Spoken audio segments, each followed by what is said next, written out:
Support from the Meeple Minded comes from listeners like you. The next time you're looking for that new geek-tastic purchase, why not support us by using our affiliate link, where we get a small percentage of the total at no extra cost to you. Go to thecomicshop.co.uk/Meeple Minded. Thank you for your support.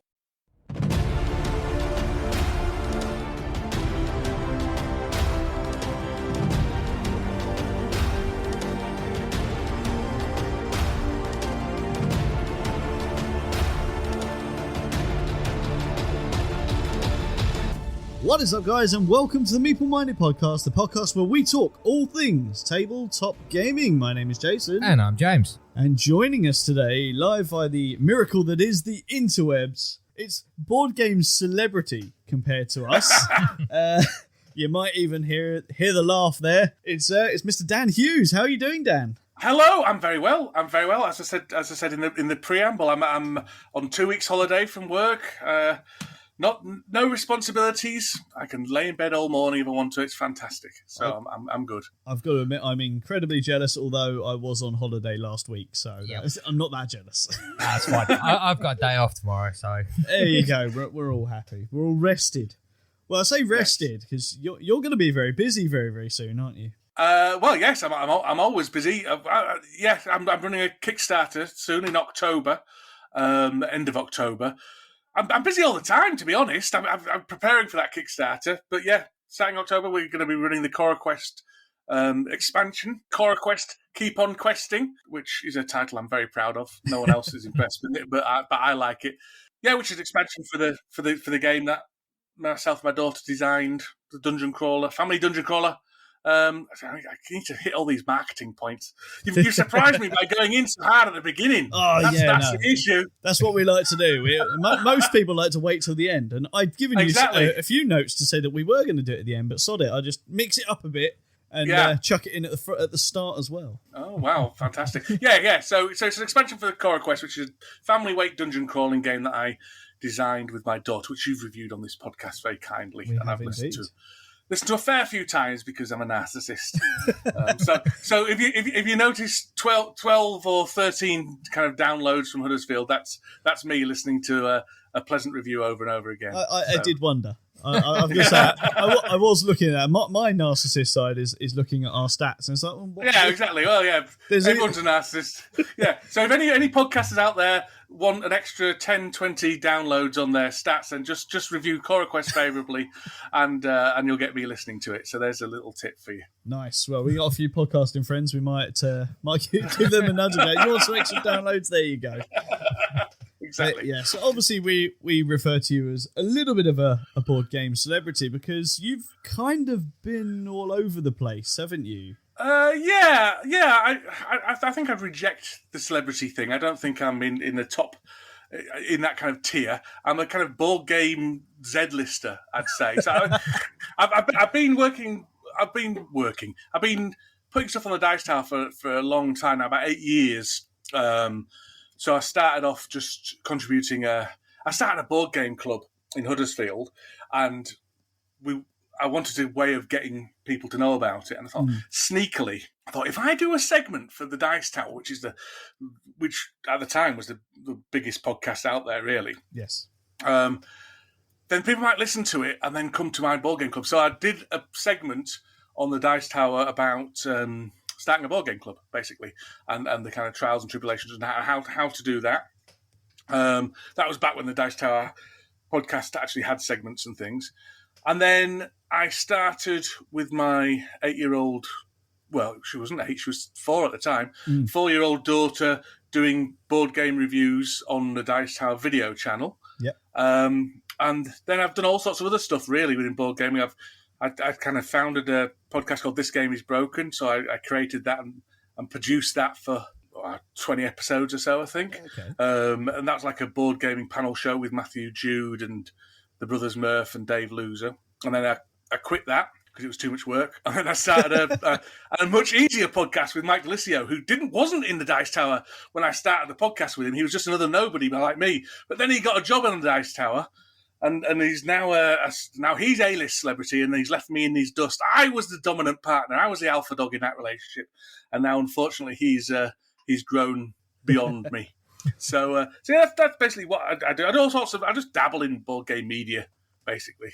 Oh, That's what I do. Like yourselves, podcasting. It's just a bit of fun, isn't it? Bit of fun. It is. I've got to admit, it was something I wanted to do for Apps the Age. James got dragged in about a year ago because I originally started this with someone else. They sort of fell out of love with it, disappeared off into the ether, and then I kidnapped James, chained him to the chair, and now he's stuck here. Yep. I wonder what the chains were about. I wondered that. I didn't want to say anything.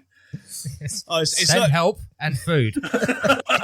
It's not that bad. We got a newsman who's locked in the shed with a rubber duck. So oh, right, okay. That's his only friend. Good. He has to stay in there and give me news every week. So yeah, we're all friendly, honestly. Never mind the chains. Yep. But yes, indeed. I think while we're here, I would personally like to get to know you a bit better because I listen to Sporadically Bored. I'm a big fan. Yep. I am slowly getting through the back catalogue because I only found it about 8-9 months ago. Oh, right, okay. Luckily, I drive for a living, so I get to listen to it pretty much every day. All right, where do you drive? What do you drive? So I deliver water around London, so I get to drive in the most horrible city in the UK. You know, I knew London was backwards, but I didn't know they didn't have taps. So that's a new one on me. Well, yeah. No. The office knobs, they don't drink from a tap. No. Oh, very good. They must be heavy to lug around. Yes, they are. And in the recent heat, I'm not going to lie, it was torture. Yeah, that sounds absolutely horrendous. Especially as that seemed to be a really fashionable time for lifts to break down in London as well. Probably something to do with the heat, I would imagine. Yeah, I would have thought so. Yeah. But yeah. Shall we, there you go. Shall we ask Dan some questions? Let's do it. I'll let you kick off with something. No, you go first. Okay, fair enough. We're really organised here. Yep. So, yeah, let's start at the very beginning, because we're a podcast. We have to ask you the obvious questions. Where did your journey start within gaming, and what was your first earliest gaming memories? I think, like most people, you could give three answers to that. I used to play board games with my brother and sister. So my favourite game growing up was Survive, Escape from Atlantis, which incredibly is still a fashionable game now. I didn't realise at the time it was just a board game like any other at the time. But I used to love playing that with my brother and sister. So that you could say that was the start of it all. Or you could say kind of when I was 16, 17, 18 and playing D&D with my geeky friends in Warhammer and Talisman and all that kind of stuff. So I did that kind of that phase of my life for about 4 or 5 years, and then I became an adult and other stuff got in the way, really, jobs and all that kind of thing.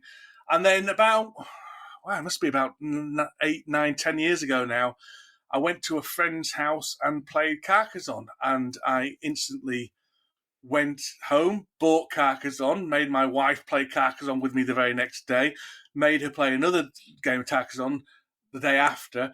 Then fast forward 1 month, I've got 40 board games on my shelf because when I do things, I go in hard. Yeah. And then a month later, I've got 100, and then a month later, I've got 150, and then since then, it's been a kind of process of working out what my tastes are. Because those initial days, you're all like, everything's fantastic, and to be fair, everything is fantastic until you realise some things are a bit more fantastic than others, really. And so kind of narrowing down what my tastes are. And at the moment, I only own 3 board games. Oh, I'm jealous. Yeah, well, my reasoning is I only want to own board games that I can't play someone else's copy of. That's fair. All my friends have massive board game collections. So we're all saying, do you want to play my copy of Glenmore or your copy of Glenmore? Which is a bit ridiculous, really. Yeah. So if someone's going to be cheap and not buy board games, it's going to be me. So I'm the one leeching off all my friends. Yeah. Well, introduce James at this point. Yeah. It's more the fact that you are I'm really interested in this board game. Already got it. Yeah, exactly. And we are valuable resources. We are the glue that keeps board game groups together. Yep. Because people are desperate to play the new hotness they've bought. And we're the ones facilitating that. If everyone's desperate to play the new hotness, then everyone's frustrated. So we just go with the flow. But saying that, I do have like 200 kids board games, and that's because, well, firstly because I play a lot of games with my daughter Cora, and also used to play a lot of games with my older kids who I still play games with them now and again. But that's where the children's board game collection came from, and also I used to run a kids board gaming club. Oh, nice. Pre-COVID, and just haven't got round to starting that back up again, basically. But I've still got the library for that in the house, so I need to get on that, really. I've just been quite busy with Coraquest and stuff. It's got to be some free promotion for you there. So restart it up. Oh, the only game we've got now is multiple copies of Coraquest. Yes, maybe. Although, yeah. I think I would like to play some different games other than Coraquest. I tell you what, the playtesting process certainly saps joy out of a game. If on the 200th playthrough of any game, you're going to be like, I think I've probably had it. I wouldn't mind playing something else. I can definitely agree with that. I think there was a point just before we did a review of Root, and I love Root. Still to this day I love Root, but I played it something like 27 times in 2 weeks, and I haven't touched it since. Yeah, so yeah. That was enough to burn me out on the game. It's still in the collection. I still love the game, but it's it's never put into my rotation of I want to play this game or take it with me to a game club, for example, because I'm still burnt out on this game. Which is why I don't have apps for board games that I like playing, because if you play a game on the toilet, there's something is taken away from the specialness of that game, I think. So Ticket to Ride, for example, I mean, I do play Ticket to Ride, but about 4 years ago, Ticket to Ride app, and I was just playing it at idle times at work, just idly playing it. And if you're treating a board game like Bejeweled Blitz or something like that, it takes away some of the specialness of it and the enjoyment in it, and you'd just rather play something else with your friends when you see them. So that gets sent to the back of a... So for me, a really good board game app is almost the death of a game as a board game, and it kind of takes it over as an app type. It's ironic you actually brought that up, to be fair, because as James will attest to, I've only recently got into the whole board game arena things. Mm-hmm. So I've been playing that a lot. Like before we went live today, I was playing Dice Theme Park on there. I've got Dice Theme Park, but now, with how easy it is, that's the problem. Can I really be bothered to set it up and do all of the maintenance of having this game here when I could just go and play another game that I don't get on Board Game Arena? Exactly. Your Dice Theme Park itch has been scratched, and so why would you bother getting to the table when instead you could play Wildlands or exactly Zombicide? I'm trying to read your Bell Game Shelf here. Flashpoint Fire Rescue, maybe? Yeah. I don't know. But yeah, why wouldn't you play one of those games instead? Yeah, no, exactly. So, I mean, does that mean you're just overall not a fan of the digitization of board games? No, I'm a fan of it. I'll play them. I've got Knockmal on my phone. I'm playing all the time. I just don't. I think once something gets in my headspace as a digital game, and then discount it as a board game. So I get value out of Knockmal on my phone, but it's as a waste of time rather than an actual event. If that makes any sense. Another one for me would be Ganz Schön Clever. Yeah. Well, that's it. Although I've forgotten the rules for that, so I was playing.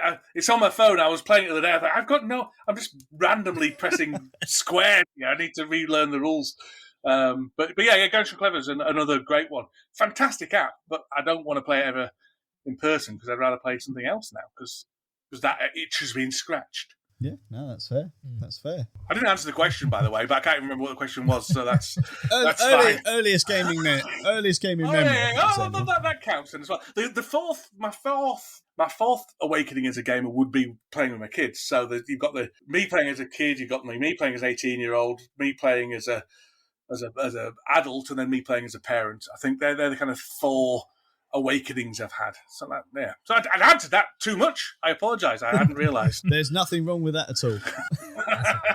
Do you have any standout games from when you were growing up that you either liked or didn't like? Yeah, basically. Well, as I said, Survive was the one that I absolutely adored.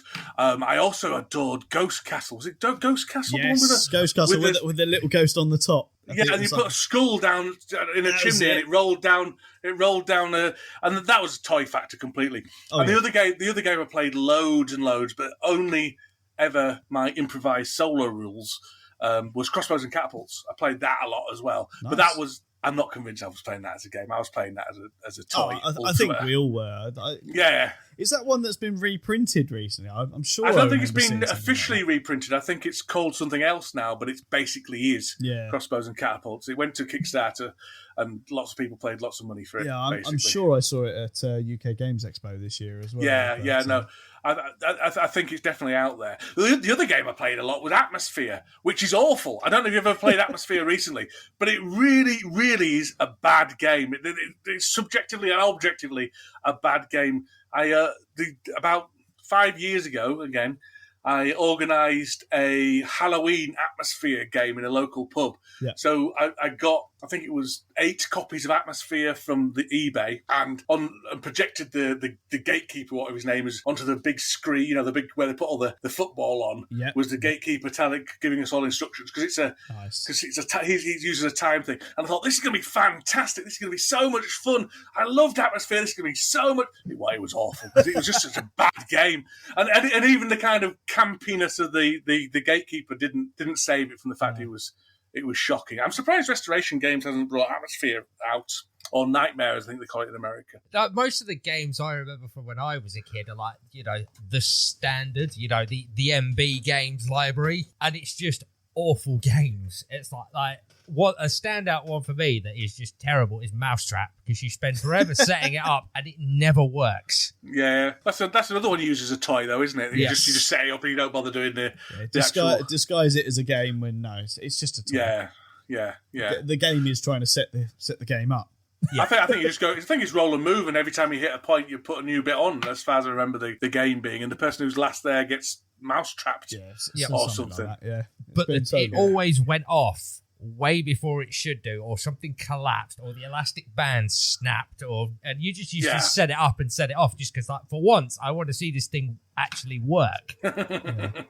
So, I mean, another question I would actually have for you, and I suppose this could be from bringing old games back, but, with your comment about Star Wars, how do you personally feel about, intellectual property being used within games? Because I know a lot of gamers are sort of, I don't mind it. Other gamers, I love it. Other gamers, I hate it. It's that sort of real Marmite argument. It doesn't bother me. I don't know. I struggle sometimes with people basing their personality on the media they consume. And I think it can be very problematic. I think Star Wars is a great example. I do love Star Wars. I love Star Wars. But some people base so much of their personality on Star Wars that when it doesn't go the way they want, it feels like a personal attack. And so they send death threats to actors. They all this ridiculousness. And it's because their identity is so tied up with the pile of Funko Pops they've got in a corner that they struggle to kind of tease out the fact that because they're not in control, so they've invested so much of their self-identity in something they have no control over, which I think is really difficult, and I think is a big problem within geek culture. That's slightly more philosophical than what you were asking, but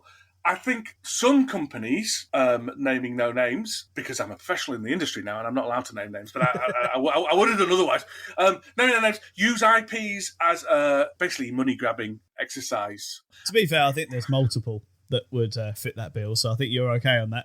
Yeah. And they don't put the effort into the game itself, and that to me shows a massive disrespect to the consumer. Yeah. I don't think there's anything wrong with a company making a game you don't like, but they did their best they could, and it's because it's not in your taste. But people putting dross out because they don't have any respect for the consumer and see them just as a cash cow to be milked as much as possible, I find all aspects of that a bit reprehensible. And there's so many businesses and so many facets of our lives where we are seen as just products to be milked. And board gaming, because it's been such a cottage industry, has never, and run by enthusiasts, has sort of managed to avoid that in the great thing, which I think is one of the most beautiful things about the board game industry. I mean, the most beautiful thing about board gaming is spending time with your friends. Yeah. That's what's beautiful about board gaming.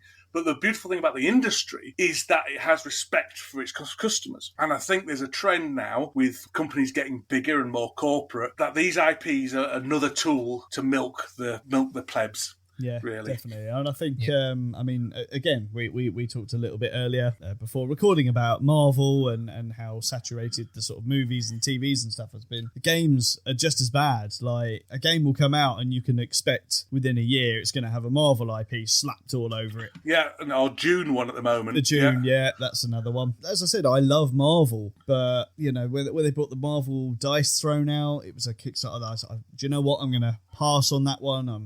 I'm done with Marvel. And then it came out retail. I was like, but it's Marvel. I really want to play it. It looks good. And ended up buying it and was looking through it the other day. I was like, why did I buy this? This is just Dice Throne with Marvel slapped on it. Yeah. And Dice Throne's a great game. But I don't know. I'm not criticising anybody for buying stuff, and I'm not criticising anybody for putting it out if there's a genuine love and for that IP and stuff. But I just don't like being milked, really. I can understand that. Yeah. James always avoids the whole milking with the never buying games, don't you? You just get I beat you to one. Nemesis. Yeah. That was it. Well, I'm as susceptible as anyone else. I mean, there was 2 Masters of the Universe games came out, well, on Kickstarter or in GameFound. Yeah, and I was this close. Well, yeah, exactly. I was this close because the thought of... Because that was just so cool. And again, part of my identity, part of my childhood is Masters of the Universe and stuff. You watch a He-Man cartoon now, they're not... I mean, they're all right, but they're not good. No. I mean... The most recent She-Ra was great, actually, but they're not good. But yeah, it was part of me, so I want to own that part of me. I think that's why, because I ended up with the Cool Mini or Not Wacky Races, and it was like the game doesn't look all that great, but it's wacky races, man. Yeah, exactly. Part of my childhood. It's very difficult. It's very difficult. We're all tools to the corporate machine. That's it. Grease for their cogs. Yes, indeedy. I mean, you talked a little bit about the fact that you run a kids' game club, but it stops because of COVID. We might as well talk a little bit about that, especially as we're all here in the UK. How have you found that's affected your gaming and your local gaming? Well, it stopped my gaming with adults for a period of time. We did have a period where we were playing on Tabletop Simulator, but that kind of petered out because it's just not the same. It's fun for the first 20 minutes, and then the interface gets in the way, and you're a bit fed up of clicking and things like that. Yeah. And I've never really been back to the board game club since. I mean, I've been a couple of times, but it's not felt the same. So my board gaming group got a lot smaller. The people I played games with kind of reduced during COVID because there was all those periods where you're allowed to have 3 people round as long as you both stood on one leg or whatever. I can't remember I can't remember the rules now, but there are lots of very intricate rules about how many people are in a household, and you can mix 2 households but not 3 different all that kind of stuff. Which is absolutely fine. I'm not criticising any of those rules. They were necessary. So I kind of went to play at people's houses instead of went to play at the game store. And also our local game store shut down during COVID for various reasons and didn't reopen. And so we've only just recently got one back. So my gaming group shrank. What did happen was I played a lot of games with Cora, my daughter, and a lot of games with slightly fewer games, but still some games with my wider family. And the game Llama, I don't know if you've ever played Llama, Rainer Kitzier's Llama. I haven't. It's always been one that I've sort of looked at, though. It's Uno with a bit of a twist. There's very little. There's not, but it fills the gap that Uno has as well. In that it was a great, enjoyable game that no one had to think about. We could just laugh and joke as a family. And my youngest daughter could play with my eldest daughter with no kind of disparity of skill, because basically you don't need a lot of skill in it. It's just kind of luck. So that became very important. And I think there's a few things that got us through lockdown. There was Llama, there was Taskmaster. We all enjoyed that as a family. Nice. And there was a YouTuber called Jazza, who's like an artist. We spent a lot of time watching him as well. So it was one of those things that kind of bonded us as a family and just helped get us through, really, and provide enjoyable times. So board gaming was important, but it kind of switched from playing with grown-ups to playing with... And obviously, Coraquest came out of the lockdown as well. Coraquest was an attempt right at the beginning to try and almost distract my youngest daughter, Cora, and also me from worry and any kind of anxiety or anything like that, because it was something to do together that was creative, that was positive, that was exciting. that meant we didn't have to worry about anything else. We were just kind of almost not locked in a room, but you know what I mean? We were just together working on this thing and creating something that Cora never really thought was possible. She saw board games as a finished product that no one had anything to do with. Of course, do you know what I mean? She didn't pay any attention to designers' names or listen to any interviews with people. So they were just things that appeared, just like a TV cartoon is something that appears. You don't think, well, she doesn't think there's someone behind it. And the fact that we were able to create it and something enjoyable was absolutely fantastic. And she was really kind of excited by the process. So that helped as well. That's nice. So essentially it was a homework. It was. I mean, the first days of lockdown were pretty grim when it came to homeschooling because the teachers weren't ready for it. Of course. So it was kind of look up Romans on the internet. Basically, hidden maths, hidden computers, hidden literacy work, hidden everything really through that. But I wouldn't want to just boil it down to just educational stuff. It was a act of joy and creation. Good. I know James has really enjoyed it on the few times that we've got it to the table, because obviously whenever my son doesn't live with me, but whenever he's down, he always asks to play Coraquest. That's really nice. Which is awesome. Yeah. You know, he's just turned 9. He still asks to play it now, which is even better. But yeah, obviously James gets roped in every time. Yeah. If he happens to turn up at my house and Dylan's still awake, he'll sort of run over to James. Oh, we're playing this. It's like, you've never disenjoyed it, have you? No, I think it's a wonderful little game, especially as an introduction to that whole world of dungeon crawlers, which you know traditionally they have been quite like a mouthful. Effectively, you know. Yeah. They're usually quite complex, and also they're often quite grimdark and quite graphic. And, you know, I love a good dungeon crawler. One of my favourites is Catacombs. That's it. Yeah. Catacombs. I think so. Anyway, whatever. The one I like, that one that's obviously one. I'm expert in. It's all about kind of people escaping from hell and things like that.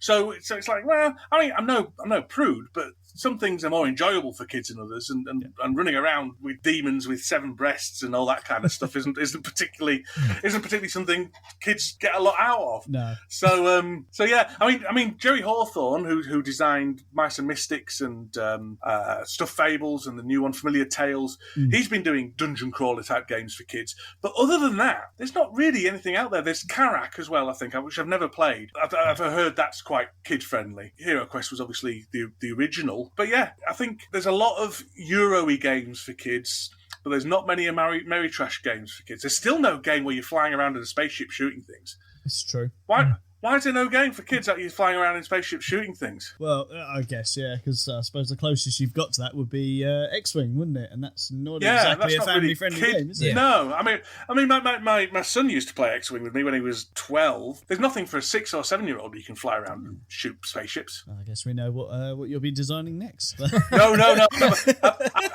I've had a quick go, but I it doesn't click. So we'll see. But yeah. I think there's I late pledged it actually. I think it's a game that's coming out from Alley Cat Games, which looks all but Star Fox, the game, which looks very similar to that because I saw that at Games Expo. So I'm hoping that that's going to be an easy enough one that I can play with the little one, because again, he loves space. He loves the idea of spaceships flying around and fighting and all that kind of stuff. But as you said, there's not really a great deal out there to do. No, that.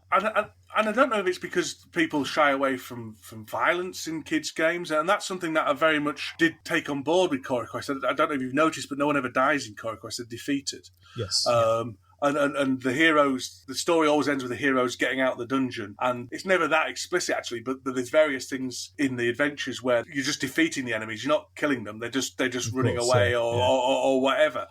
Even though every kid I've ever played with it says, I kill it! Yeah. Because kids are ultimately incredibly violent. But maybe the word defeat is there to reassure the adults rather than the children. But it's what solidifies it as a family-friendly game. What the kids do with it is up to them. Exactly, yeah. Describing how they split the orc's head open with an axe. It's like, okay. Yeah, we need definitely. to chat with a social worker. But yeah, I don't know, maybe it's kind of shying away from violence, because Merry Trashy games are often about conflict, aren't they? I know one of James's things, like when I first introduced the game to him, was that caught your eye was the artwork.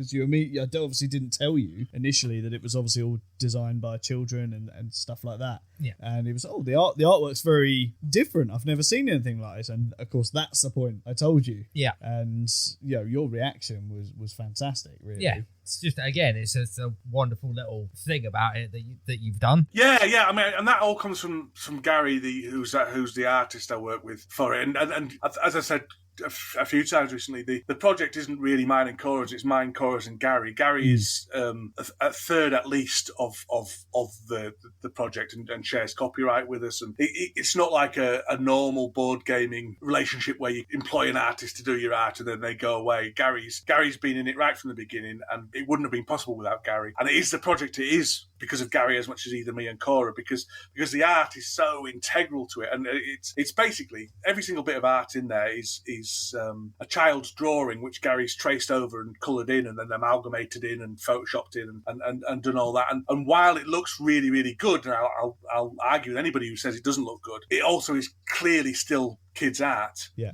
And that's really important to us because the other aspect of Coraquest, which we're really, really proud of, and again, this is something that primarily comes from Gary, is the fact that you kids can draw their own characters and then use our app to make their own heroes, make their own enemies. The whole thing's a very modular game. That's how we designed it, if that makes any sense. It was always bolting things on during the design process. Right? So right from the ground up, it's been very modular. And so people can use that modularity to make their own adventures and things like that. So the fact that it's kids' art in it means that kids aren't going to be intimidated to put their own art into it either. Because I don't know about you, but I used to read comics, either the Beano or Dandy. Or Dandy. So kids look at the Beano or the Dandy and Marvel comics, and they think, I can't draw like that. So I used to do my own comics and think, I'm throwing them away because they're rubbish. But if the art in there is kids' art, then they feel empowered. That's the same as I can do. So I can do it. And that's really important to us, and that's part of the reason why it's got kids' art in it. And the other part is it looks great, and the other part is that it feels more like a community project. Yeah. We kickstarted this. We initially had a small group of 50 to 100 people who were members of our Facebook group who'd kind of joined in, and their kids did the art for the box, and that was really exciting. And then we went to Kickstarter, and then we got more kids to send us art for the dungeon cards. And there's over 200, I think there's over 250 or 200 different children's art in the game. So there's 200 kids in the world who can take this off the shelf when they're 40 years old and show their 10-year-old kid and say, look, I did that. And that's ace. That's amazing. That is really cool. Yeah. I was watching your appearance on the Dice Tower earlier, and I did take note of the fact that one Eric Summerer managed to get one of his the sneaky drawings kids. in there. It's quite a prominent one as well. It's one of my favourite drawings, unfortunately. It's the trap, which is a pile of coins. I don't know if you've come across it. Yeah. That's Eric Summerer, the swine. Ah, Yeah. cheeky. And there I was sitting there going, that looks never really even good. snuck. I never even stuck one of my pictures in, but he stuck one of his in. So that's because he got his kids to send it load in, and he was drawing with them, and then just sent it all in, and I hadn't realised. So got the. And to be fair, we don't actually ask for birth certificates with submissions. So I think possibly some other parents have got their work in as well, but that's all right. It's a family game. That's the a way family to go. game. That's it. Yeah. I might even stand a chance there. My drawing's terrible. That's it. Gary's got this theory that you can't tell how old a kid is by their drawings. So he's got some drawings that he thought being done by a 2-year-old that's been a 12-year-old, and some drawings done by a 5-year-old that he thinks has been a 15-year-old. People get to a certain stage in their drawing and then they stop drawing. Yes. Which is a real shame. I was probably about 13, 14 when I stopped doing little cartoons and stuff. So my cartoons now, I don't think you could differentiate them between when I was 12. So it's quite easy to sneak something by us. Try not to, please. No. we're not so dishonest that we wouldn't do that. Sorry, I do tend to go on. I do apologise. That's all what good. I mean. It's all time. It's brilliant. We've actually covered the other question I was going to ask, which was about the whole custom content that you could design your own stuff, because that was another aspect of it that I really liked. Yeah. No, I think it's something we're really, really proud of, and we don't expect every kid to do it. But for those 2 or 3 kids where Coraquest really strikes a nerve and is their favourite game, I love to think that they can spend hours in their bedroom making their own maps and not the maps, but making their own stuff and devising their own stories and things like that. And we've had a few kids send in their quests to us, and we've hosted them. And I still need to do a couple actually, but we've hosted them on the website, and people can play through it if they want. And it's amazing. It really is nice. So yeah, for those 2 or 3 kids who get obsessed with it, it's just so lovely to think that it's our game that's inspired them to be so creative. It's not just a family bonding experience, which is good enough in itself. I mean, that's a big thing that we really wanted to happen. Was when we wanted to create a game where parents or guardians or whoever, adults and children can play at the same time and get equal amounts of enjoyment from. So it's not an adult playing down to a child's level, or not a child struggling to play Agricola because their dad wants to. Yeah. It's a game where it's aimed at kids, but also aimed at adults. It's aimed at families rather than a kids game. It's a family game, is what it is. So I don't know why I'm babbling. I apologise. So just the fact it's special in people's lives is amazing. Even if it's one person's life, it's amazing. That's good. Like I said, my son is a huge fan of it, so he's a huge fan of that. I'm a big fan of it as well, but I'm more a fan of podcasts and video content and stuff. And as I said earlier, I do enjoy your Sporadically Bored podcast. Thank you. It always makes me laugh. But how have you found the world of podcasting? Because I think you've done, as you said, you did This Game Is Broken, and you've done quite a few. I've done loads of podcasts. I started 15, 16 years ago, and I did a movie podcast every week where we reviewed movies from the 80s every week for 4 years. That went on. Then later on, I did a TV show podcast. I've done an Avatar, The Last Airbender podcast for a short period of time. A Marvel Unlimited book club type thing. So where we looked at Marvel comics. I've done I start lots of podcasts. Podcasting is fantastic, as you know, because it's a way of creating something, a way of expressing yourself and putting it out there for literally the entire world to hear if they download it. I mean, they won't, but ultimately 100 people will download it if you're lucky. But it's a way of having your own radio show, having your voice heard, being able to speak and talk about whatever you want with no gatekeepers. There's no one can stop you doing a podcast. No. There's no one there checking you good, which is probably a good idea for me. And there's no. It's like YouTube. No one can stop you making a TV show. It's like Takeover TV, but just internationally. So yeah, I love podcasting. I love YouTube. I love all these democratization of media. I think it's fantastic. I'm a big fan of the punk rock. I love blogs, although blogs kind of stopped. But kind of the fact you can run your own magazine, you can run your own radio show, you can run your own TV channel. These days, all you need is a phone. Yeah. And while there are some people in Western society who can't afford a phone, the majority of people can afford a smartphone, and that's all you need. So anyone can do it. Very few barriers. The microphone on an iPhone is fantastic, actually, or just on your headphones or whatever. You've got Audacity for free, or you've got various stuff on various apps which is free. Just go do it. Yeah, because this was never something that you were really into, was it? Until I dragged you on when I was desperate one week. Pretty much. It was just like, oh, that's kind of cool. And what was it you said a couple of weeks ago when I asked you if you were still enjoying? Hell yeah. He said no. Yeah, let me out of this damn Let house. me out of this cage. Yeah. He says what I want him to say. Well, that's it. It's good to have a subservient. I wish I had a subservient co-host. How is it actually working with Mike? I've always sort of wondered that, because obviously that, as you said, he's out there now, isn't he? He's a well-known name. Yeah. People recognise how funny he is. No, Mike's ace. I mean, that's the main reason I do Sporadically Bored, is because with a long-distance relationship, friendship relationship, it's still a long-distance relationship. Unless you put active work into maintaining it, you end up not speaking to somebody for a few months, and then you just message, are you all right? Yeah, I'm not so bad, how are you? And then it goes on. So by regularly, and when I say regularly, I'm using inverted commas there, because it's usually monthly, catching up and chatting and making each other laugh and recording it because we're narcissists. It's a lovely way of keeping it. I'm too old now for best friends, but he's probably, if not one of my best friends, he's probably my best friend, to be honest, is Mike. The only risk of saying that is he might not say the same thing, and then I'll be sobbing into my cornflakes. But yeah, no, but I'm really excited because I'm going to go to Miami in the beginning of next month. You're off to the Dice Tower retreat? Dice Tower retreat, yeah. So I get to see Mike, which is the main thing, and also Tom and Eric and Z and all these people that I've kind of snuck in. And well, I already knew them because I was doing Dice Tower stuff, but they were always still kind of like I always describe Tom as feeling like a bit of a kind of absent father figure. You know, you're constantly kind of going, oh, I hope Tom likes this. You know, kind of that kind of stuff. But now I've got to know him a lot better because basically I'm in communication with Mike all the time, and he's slap bang in the middle of that office sending me all the gossip, all the hot gossip he sends me. Yeah, I was going to say that's probably. I think if anyone had to think, he's got to be one of the most well-known people within the industry. Yeah, which is all new. I mean, he only started 2 years ago. As I say, previously he was just doing a segment on solo games. He was just a normal pleb like me. And we started this podcast and we're having a good time. And then suddenly he rises through the stratosphere. I mean, I know other people who are relatively famous now as well. Like Matthew Jude has joined Watch It Play. That's it, Matthew Jude. Now, I've only got two friends. It's Matthew Jude and Mike Gleason. Everyone else hates me. It might have something to do with that you tend to insult quite a few people quite often. It's true. Yeah, they love it. They love a bit of it.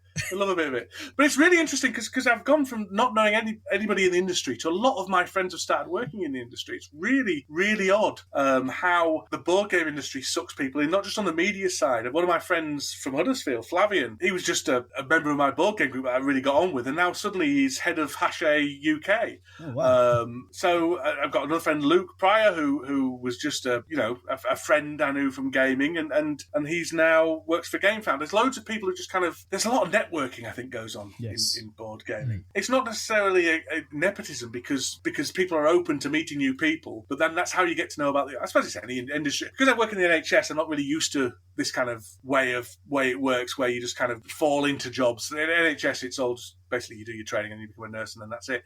But I suppose that's how a lot of industries work, is if you know somebody, then they introduce you to someone else and you find yourself working in it. I suppose that's what I'm just finding, really. That's good. Let's have a look at our little list, see if we've got any other questions that we can chuck your way, shall we? Yeah, do it. We're really structured here. We've managed to not stick to this at all. You wouldn't catch me doing an unstructured podcast.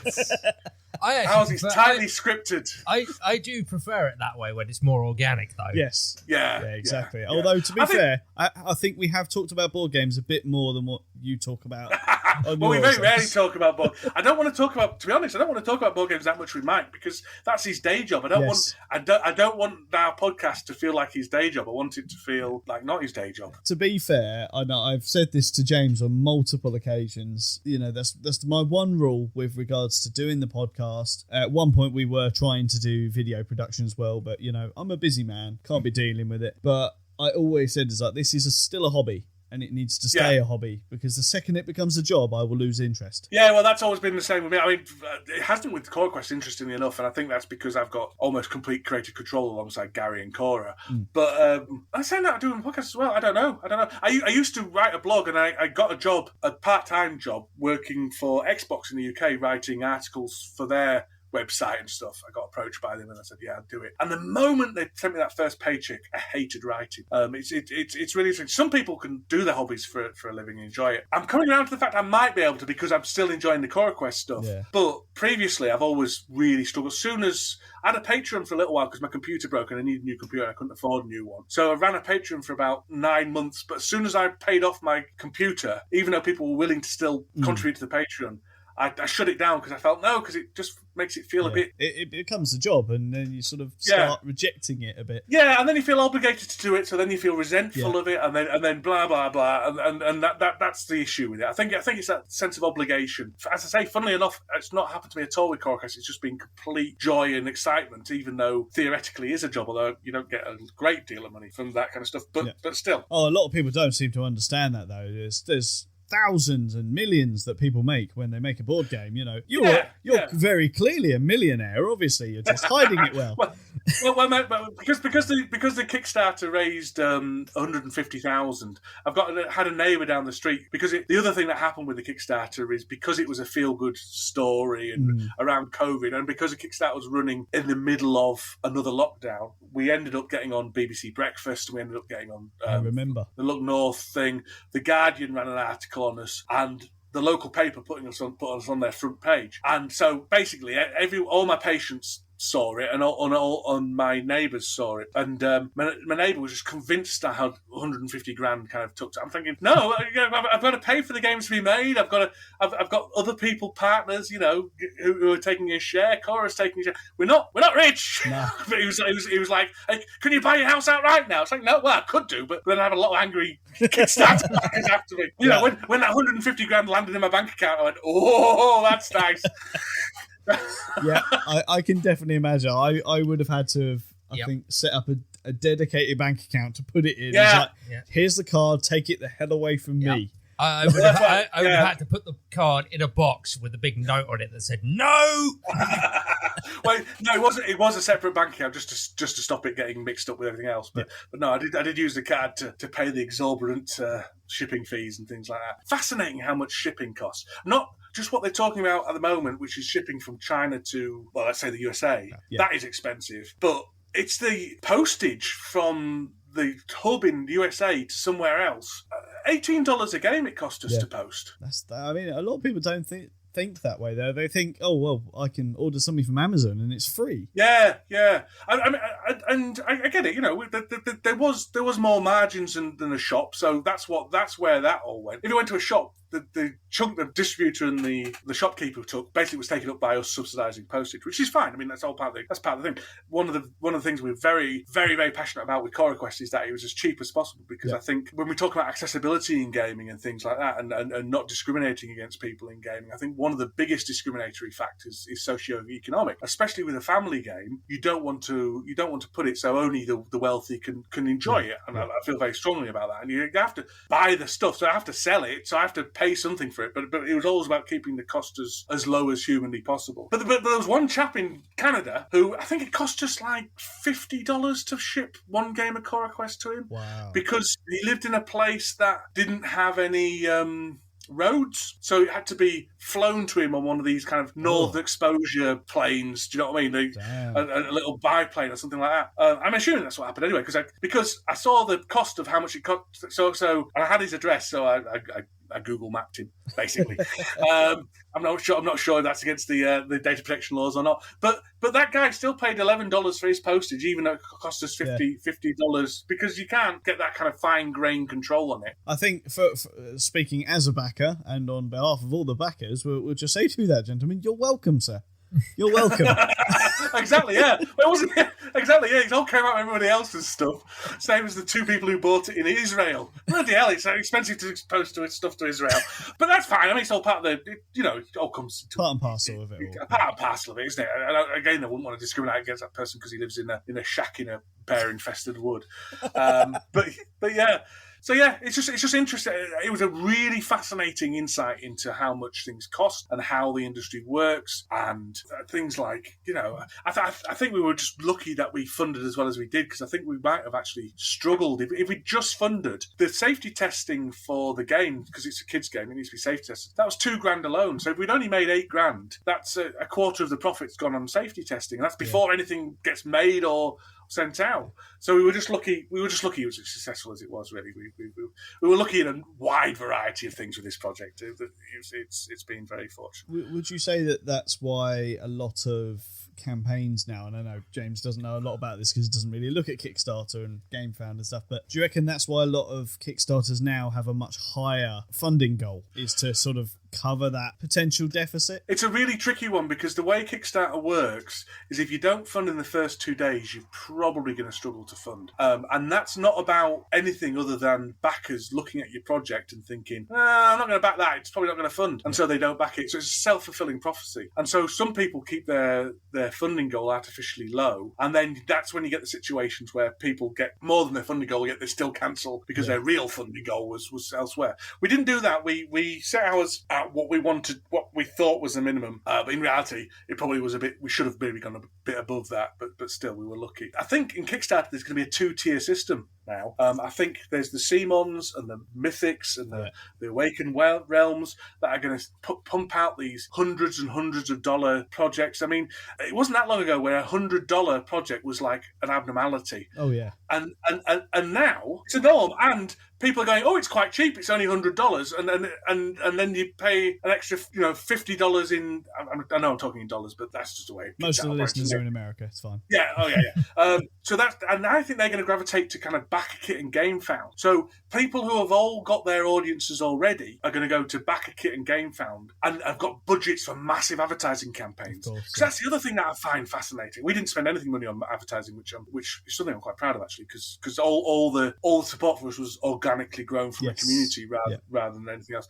But people spend thousands and thousands on advertising, and the stats I've heard is they call them leads. So someone signing up to your mailing list generally. It's a lead, yeah. It's a lead, yeah. And they say $1 per lead is a good outcome. Yeah. Then they say, and from your mailing list, you're roughly going to get about 10% of those people on your mailing list are going to become backers. So if you're paying $1 per lead on your mailing list, and then only 10% of those people, that's $10 worth of advertising per purchase. And our game was only $40. Good job we didn't do any advertising, because it wouldn't have been at all cost effective. We'd have spent all our money on advertising and safety testing and have nothing left. So I think there's going to be two tiers. It's going to be the $100, $200, $300, $600, Seamon piles of plastic, and then there's going to be the grassroots asking for $500 for a card game, asking for the smaller stuff. And I think we're going to see a bigger disparity between the two. I think the grassroots is always going to be there. The do-it-yourself, the punk stuff is always going to be there. But I think the corporate world has kind of descended upon us now. And I think the days of everyone being do-it-yourself and doing it out of your garage has gone. And you're going to have a corporate layer, and then you're going to have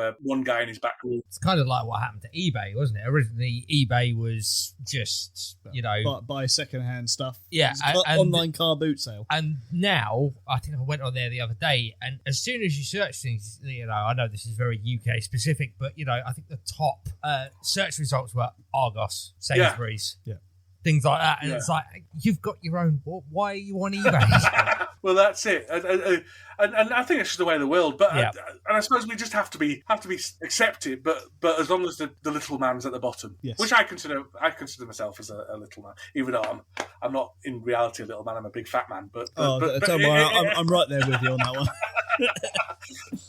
Proud of it.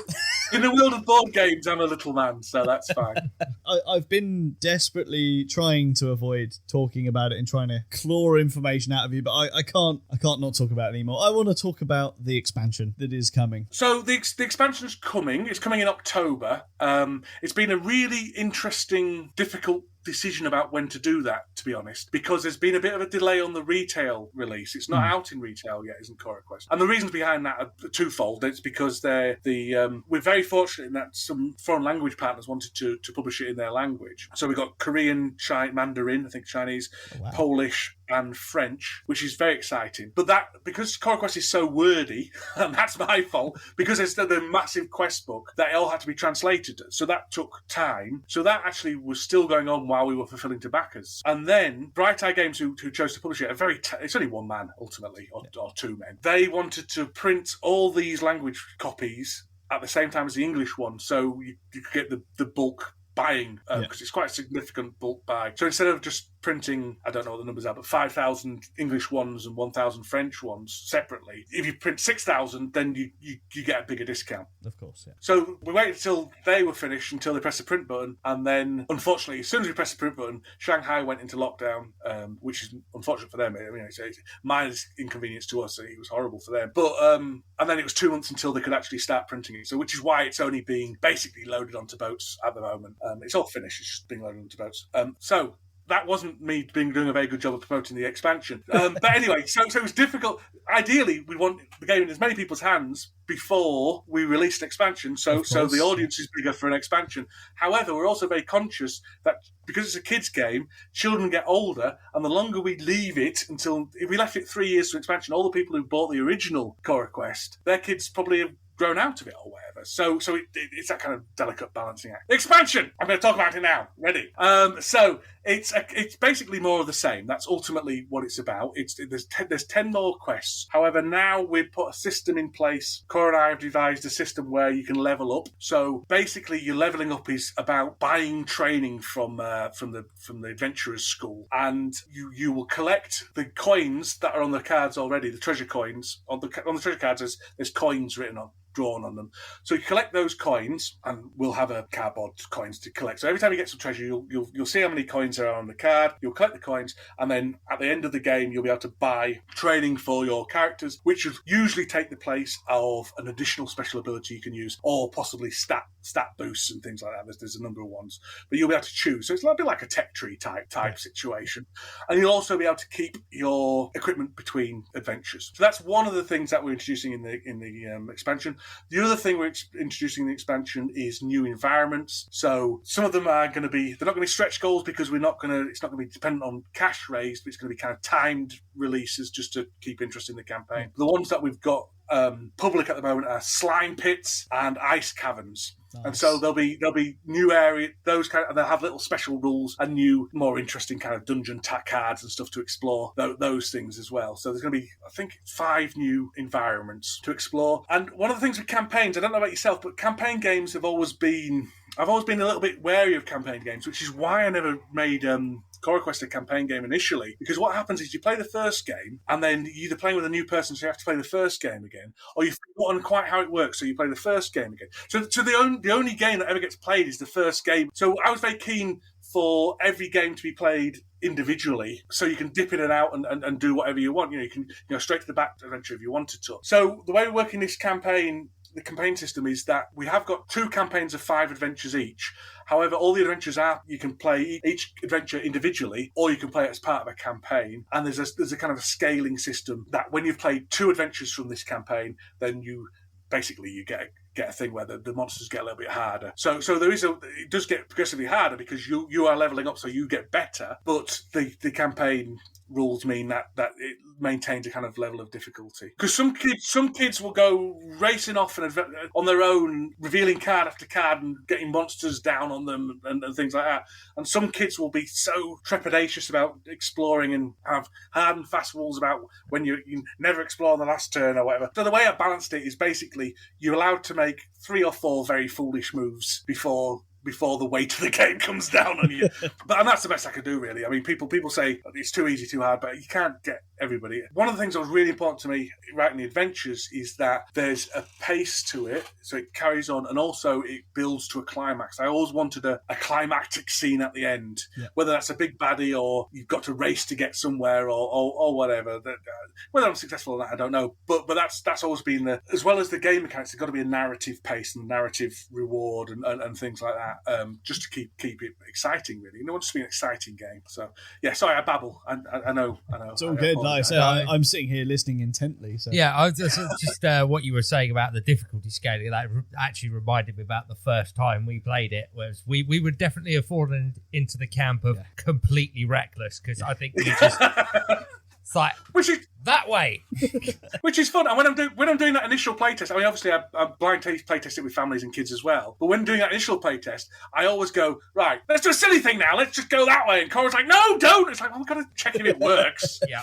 I mean, we got absolutely stomped by the game because we were just exploring left, right, and centre and spawning far too many enemies, and then it was just, we just got swamped, but it was a thoroughly enjoyable stomping. There's got to be some tactics to it, otherwise there's got to be decisions to be made, otherwise the grown-ups will lose any interest. And there are lots of decisions to be made within Coraquest, and there are there's a pattern of behaviour that is rewarded, but occasionally I'll throw an adventure in where if you do stay back and don't get reckless enough, you're going to get stomped as well. There's a couple of adventures both in the base game and the campaign game where you've got a ghost that's going to be chasing you through the dungeon. So nice. Every turn it's going to move a number of squares. I think it's 3. And if it catches one certain person, you lose the game. So that person has to be constantly running away from the ghost, and then everyone else is kind of running interference, because that person is just basically revealing card after card after card, acting like an irresponsible fool. Yeah. And the other people have to kind of go, stop them dying and stuff. So and it's quite hard actually, but it's a really I really like that adventure. Quite proud of that one. Yeah, so, I'm already intrigued by that one. Yeah. So I'm not going to play this with the kids anymore. It's like, this is now an adult's game. Well, you can make it harder by if you flip the baddies over, they get more health, and that makes it a lot harder. But yeah, very nice. I'm incredibly excited about this, and I mean, James, you are going to be dragged into playing this. I know. When you realise this. So. I know. I'm looking forward to it. So yes, you can definitely count me in as a backer on that one. So that's thank you very much. That's very kind of you. That's a backer from Crawley for you. Right, I'll write that down. I'll tick you off, and if there's no backer from Crawley, I'll be ringing you up. No problem. I think, to be honest, there's going to be at least 3 or 4 from this area, because when Coraquest first went live and we were in lockdown, we were playing it as part of our Monday night game night with our usual game group, and I remember introducing everyone to it on Tabletop Simulator, and of course they all have families, so they all went and bought it. Since we reopened our game club after COVID, we've had a mass amount of new members that have come down, a lot of them with young families, and sort of we've introduced them slowly to the podcast, and they've listened, and Coraquest was one of the ones that they've sort of go, can you tell us a bit more about this? I can do better. I can run you through the game. Oh. So hopefully you'll see a fair few people from Crawley, Horsham and surrounding areas. Well, that's very kind of you. Thank you for introducing it to people. That's very generous. Not a problem. It's kind of our pleasure, really. So, is there going to be a character of you in the game? No, which is very frustrating, because we created this guy character we initially called Big Guy, but I think his name's gonna be changed. And I said, Cora, draw Big Guy. You could draw him with a beard and glasses and bald head. He could, because Cora's drew herself as Wizard Woman. That Wizard Woman was her self-portrait, although she's wearing a dress, and Cora hasn't worn a dress since she was 4. But still, and I said, well, you could put me in. I could be Big Guy. So she drew this flipping carnival guy with a twirly moustache and a big muscle. Anyway, he's not me, basically, is what I'm saying, which was very upsetting. So no, I don't think so, unfortunately. But he doesn't look like a big guy. He looks like a kind of Mr. Muscles, or Muscles McGee, is what I've started calling him. So we'll see what he ends up being called. Nice. Who does the naming of the characters? Cora does the naming, and I was initially very frustrated because she refused to give them actual names. So I said, what are we going to call this? And she kept on just calling them, because when we were play testing, okay, so Wizard Woman's going to go over here, and the Halfling is going to go over there, and Crossbow Dude is going to go over here, and so I said, let's give them names. She said, no, I don't want to. I said, all right, okay, we'll call them Crossbow Dude. But I actually think that's been to our credit. I think people like the fact they call Crossbow Dude and Wizard Woman and things like that. There's 2 that are actually called a bit more descriptive. There's Robo Kettle and there's Healer Cat. And the reason they're slightly different named is because Cora didn't create those. They were created by, do you know Ian O'Toole? Indeed, yeah. We contacted Ian O'Toole and say, we're not interested in your art. We want your kids' art, basically. We thought that'd be a funny thing to do. Yeah. So, and the campaign, there's going to be an even more famous artist who's involved with board games. Their children we're looking at their children doing a interesting. And I can tell you after. That's top secret, but I'll tell you after the podcast. I haven't done it yet, saying that, so I could be completely. But currently that's the plan for this. So I really like the idea of just the kind of famous artists, but we're not interested in that. Yeah. Don't want that. So O'Toole's kids drew Healer Cat and Robo Kettle and named them. Very, very nice. And Bodyguard Cat as well. Nice. Obviously. I mean, I get quite angry when people take Crossbow Dude and it's not me. So, yeah, well, he's between him and Wizard Woman, I think they're the 2 strongest characters in the game. I didn't even look at that. I literally saw the name and went, that's the one for me. And Crossbow Dude actually is. This is a prototype. That was originally Crossbow Dude. That's Cora's drawing of Crossbow Dude. Nice. And then we changed it for somebody sent us a picture in, and we thought, oh well, let's have as many kids art in possible. So we changed to Crossbow Dude art. But Cora's still got majority of her art in it. About 50% of it's Cora's, I think.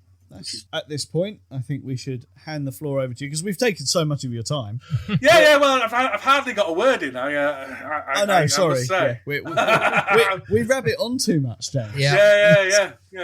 No, I'm sorry. I do talk a lot. Well, basically, if you're interested in Coraquest, it will be in retail shops in the UK. We're hoping kind of the end of September. Rest of the world is going to be October type time. The Kickstarter for the expansion will take place towards probably the last week in October, that kind of time, or maybe the second last. I'm not sure, but basically, it's so we can avoid ending it around Thanksgiving because that wouldn't be a good idea, and we don't want to go into December either because everyone's money's tight in December. So October, and you can go to coraquest.com, and there's a link there to the Kickstarter preview page, not preview page, the notify me and launch page, so you can do that. And there's also on coraquest.com, there's also a sign up to our newsletter thing. So I don't spam people with that, but I'm just going to do one a month, basically, and then maybe one before the week before the Kickstarter starts, and then one on the day it starts, and then that'll be it. I'm not spamming anybody.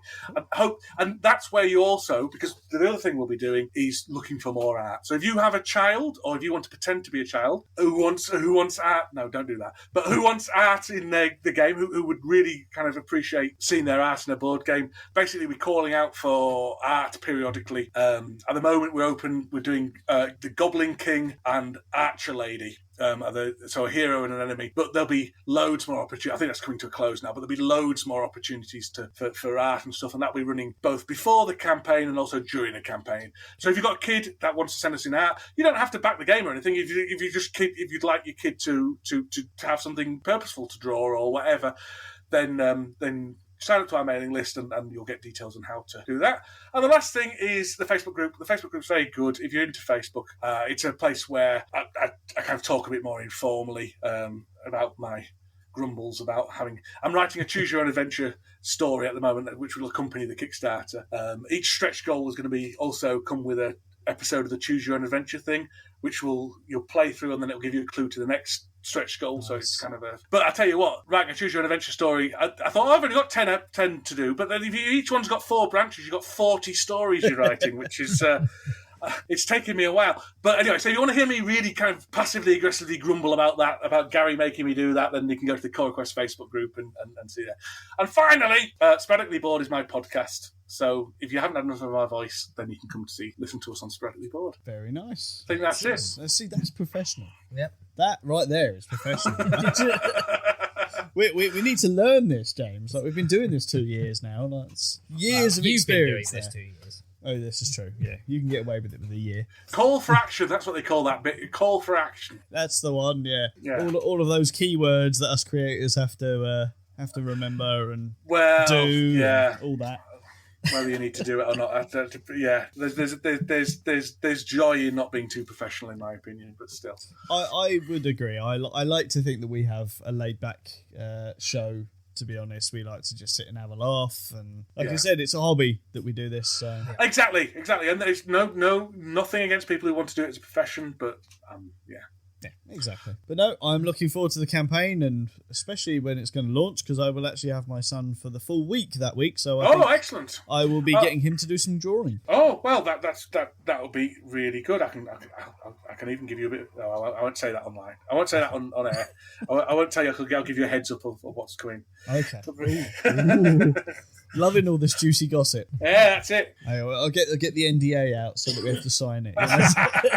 But yes, thank you very much for joining us and coming on our humble little show. No, well, thank you very much for having me. I appreciate it very much. It's nice. We like to sort of get as many guests on as we can from within the industry, and every time we like to just sort of just try and step it up, get what people want to listen to. So I've got you a good suggestion for next time, but I'll let you know that in a minute. Okay, perfect. We shall look forward to hearing it. But until next time, we will say goodbye. Would you like to join us in saying goodbye? I will, yes. Do you have a special sign off? It's just goodbye? No, bugger off. So, whatever, really. We're fed up of you now. Goodbye. Yeah, that's us done. We will hand over to our man in the news shed because he's going to give us some news. But until next week, I've been Jason. I've been James. And I've been Dan Hughes. And you've been listening to the Meeple Minded podcast. Join us next week for more tabletop gaming goodness. Till then, ta-ta, goodbye. Bye-bye. Brian, get him. No, he's over there now. That thing is really getting on my wick now. Oh, come on, you're not quick enough. Come here, you bugger. Oh, he stopped. Brian, do not move. He's on your head. I said don't move. You may feel a dull thud. That got him. Brian? Brian? Oh, you'll be alright. Just take it easy there for a bit, and I'll push our new button.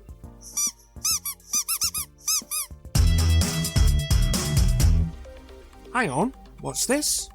Someone is vying to take on the behemoths that are Magic the Gathering and Pokemon card games. Who on earth's trying that? Oh, Mickey Mouse. That's right, House of Mouse, or Disney, announced not too long ago in a press release that it would be releasing a collectible come trading card game in late 2023. Although no images were given with the press release, we were promised that cards would be available for interested eyes this coming week at Disney's D23 Expo in California. Ravensburger, the company responsible for publishing the successful Villainous line for Disney, will be taking the reins for the game after its success with the aforementioned and the Marvel and Star Wars variants. The game will be entitled Lorcana, a world set in the Great Illuminary, and will be seeing players pulling together their favourite characters in this magical world as Illumineers, with a modern storybook art style and plenty of vibing to Disney classic tunes beckoning. The press release mentions being less confrontational than Magic and is aimed at a family-friendly audience while still being a strategy card game. A full list of characters entering the fray have yet to be revealed, but with the ever-growing stable of weird and wonderful characters and creatures to feature, they sure won't come up short. That's not to mention the Pixar, Star Wars and Marvel universes as backup. Shiny Wally or Grogu, anyone? As mentioned, we may have a little more for you in the coming weeks after D23, and Disney Lorcana is set to be released sometime in late 2023. Serial crowdfunder publisher Mindclash Games have announced their first ever straight-to-retail game recently. Did you hear that, Simon? Straight-to-retail. The upcoming title, Astra, has 3 Hungarian designers, which I have no right in attempting to pronounce their names, will be available to purchase at this year's Essenspiel 22 under a new guise of Mindclash Play. Mindclash Play, while still part of Mindclash Games, is focused on accessible, lower-entry games much lighter than the bigger, heavier games Mindclash Games is known for, such as Cerebria, Anachrony and Tricerion. In Astra, 2 to 5 players take on the role of astronomers discovering constellations in the night sky in a highly interactive game featuring an innovative approach to card bidding. Astra is based on the 48 constellations described in ancient astronomer Ptolemy's The Amalgist. On your turn, you collect and spend stardust to mark stars with your dry erase marker, discover and collect constellations, and earn boons or rewards and abilities granted by discovering the constellations. Additionally, you also gain fame or victory points for your efforts exploring the night sky. The player with the most fame at the end of the game is the winner. It plays very smoothly and is a surprisingly thinky game. The rules are easy to digest, it has a lot of player interaction, and the tough decisions are plentiful and never dull. It's definitely more on the abstract side, but the theme is a nice touch and very well implemented. The overall production and presentation is well done too, with great components and excellent iconography. Another game that will be demoing at Eschenspiel this year with its retail release following shortly after in October is Challengers, which is being developed and published by the Austrian publisher One More Time Games, jointly licensed with Z-Man Games. Challengers is an interactive deck management game for 1 to 8 players that plays in about 45 minutes, independent of player count. With a tournament gameplay style, you meet another opponent every round. In the deck phase, you choose new members and add them to your deck, which might consist of wizards, aliens, a cat, gangsters, or even a kraken. 75 distinct characters with more than 40 exciting effects create a unique experience every game. So choose from 6 different sets and discover new strategies and synergies every game. Your goal in Challengers is to capture the flag during the match phase. Well, the flag will change hands between you and your opponent multiple times over the course of a duel, so you want to be in the possession of that flag when the duel ends.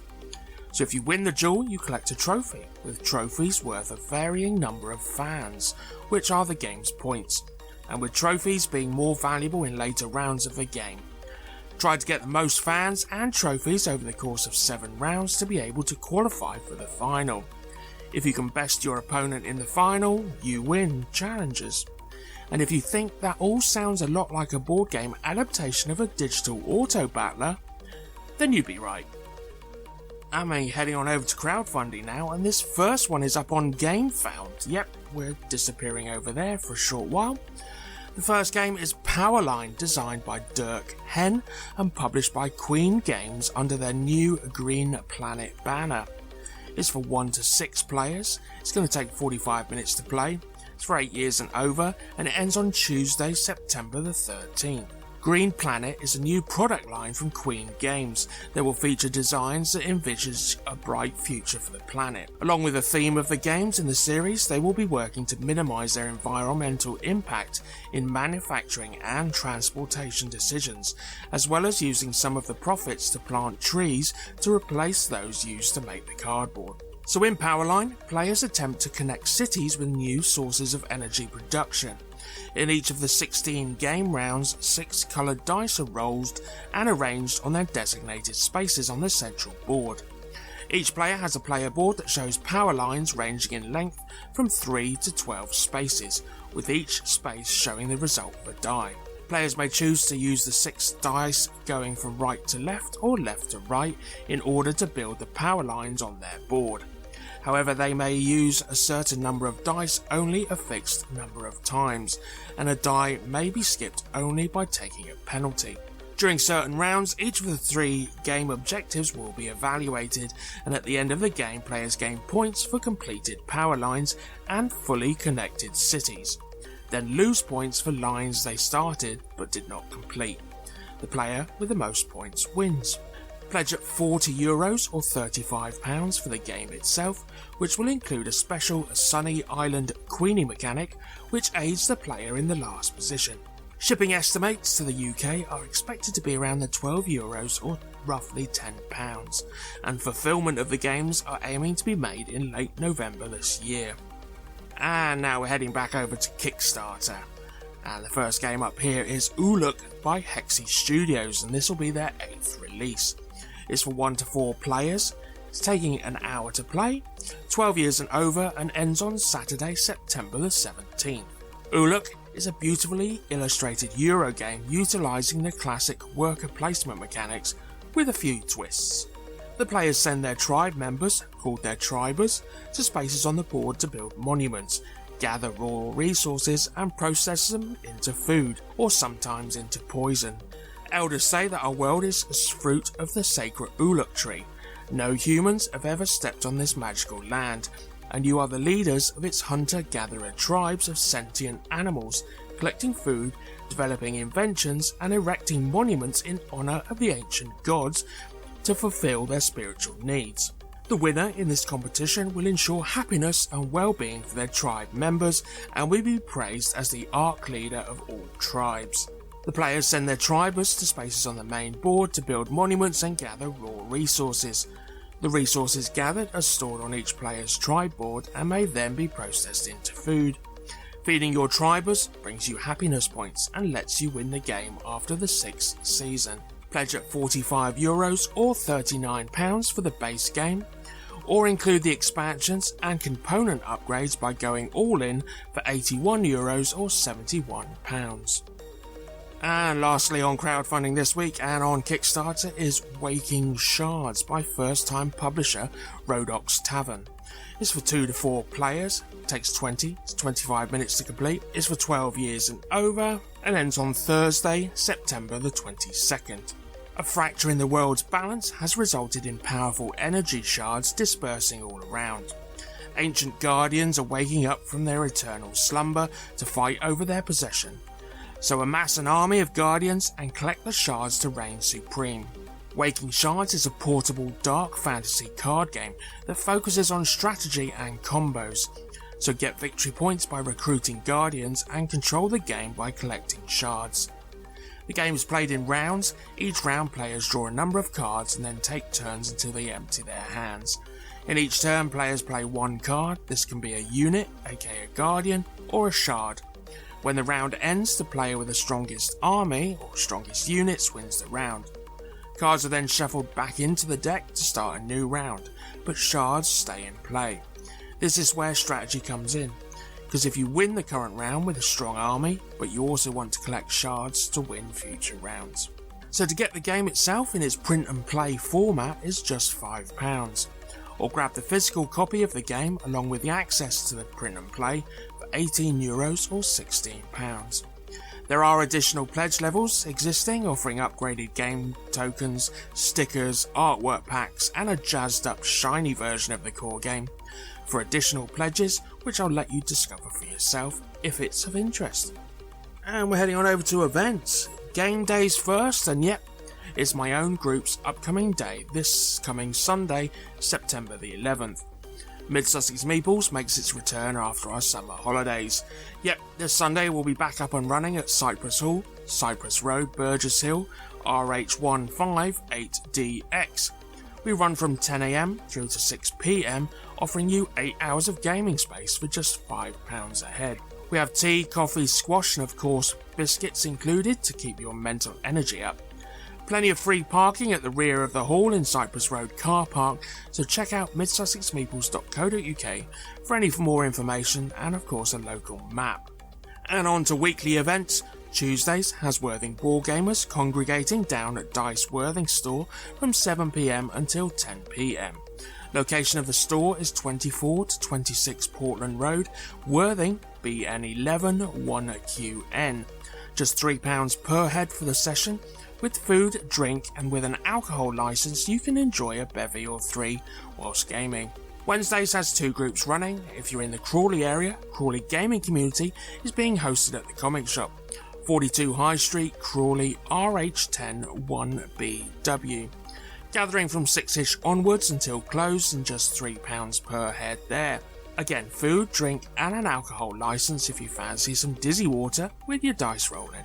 Joining the Wednesday night groups, but a little closer to the coast, is Brighton Board Gaming, also known as Board Games at the Barn, run by designers Team Custard Kraken. You can find them at the West Dean Barn, Dean Vale, Brighton, BN1 5ED. They'll be running from 7 PM through to 11 PM, free for new attendees and £2 from there on in. Thursday sees 3 groups running, starting with Worthing Board Gamers, pitching up to the Ardington Hotel, Steen Gardens, Worthing, BN11 3DZ from 7 PM. Those of you further east can try Lewis Board Game Club at the Trinity Gaming Cafe, the location being Trinity Church, Arbinger Place, Lewis, BN7 2QA, running from 7 PM through to 11 PM. And coming back inland, we have Jake and Chris welcoming you to Dyson Drinks in Burgess Hill. Address for them is 79 to 81 Church Walk, Burgess Hill, RH15 9BQ. Entry is just £5 for the evening there. Relieving to some extent that Monday feeling is Crawley Gaming Club on Monday evenings, running from 6 PM over at the Tilgate Community Centre, Shackleton Road, Crawley, RH10 5DF. Just £3 per person with drinks and snacks available for purchase on site. That thing's still alive. What do you mean, don't move?